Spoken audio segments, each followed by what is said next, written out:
Are you tired of feeling the shadow of the old hurt hanging over your present?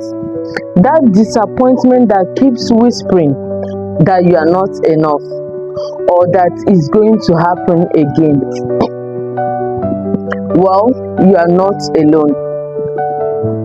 Healing is one of the challenging phases of human beings.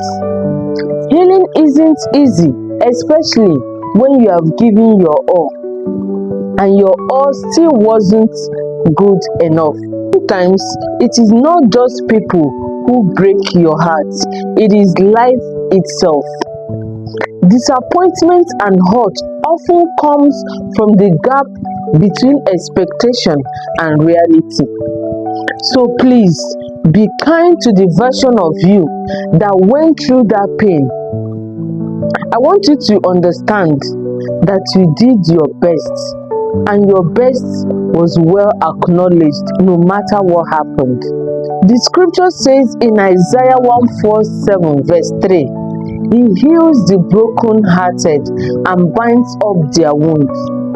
That means God sees every silent tears and hears every unspoken word. Let me introduce you to the 3 pillars of healing.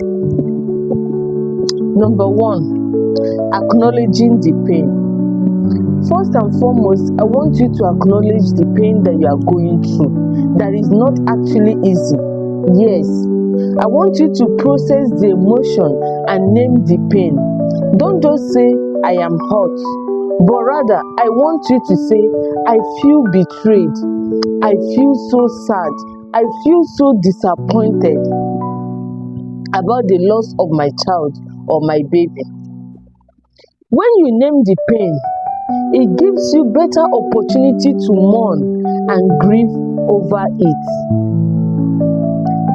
Secondly, give yourself a grief window. There is something called the 15-minute rule, where you don't need to push the pain away. Instead, in a day, you set timer for about 15 to 20 minutes. During this grief window, you can cry, you can sing all the emotional songs that you want. You can even decide to lock yourself in a room. You can pray.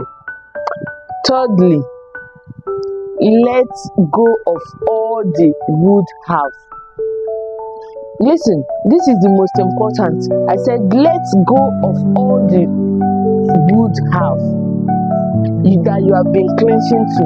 I want you to understand that no amount of regrets, apportioning blame that will bring back your lost child or baby. Instead, open your hands and allow new positive experience to flow in. I want you to try one new joyful something this week, like developing a new recipe, trying a different route to work, reading new chapters of the Bible, or even developing a new hobby. It is better for your healing than all the would have. Which of these 3 healing pillars are you going to practice this week? Let me know in the comment section, and also share this video to someone else who might also want to hear it. This is Mom Glow Studio, a safe space for moms healing at their own pace. Bye.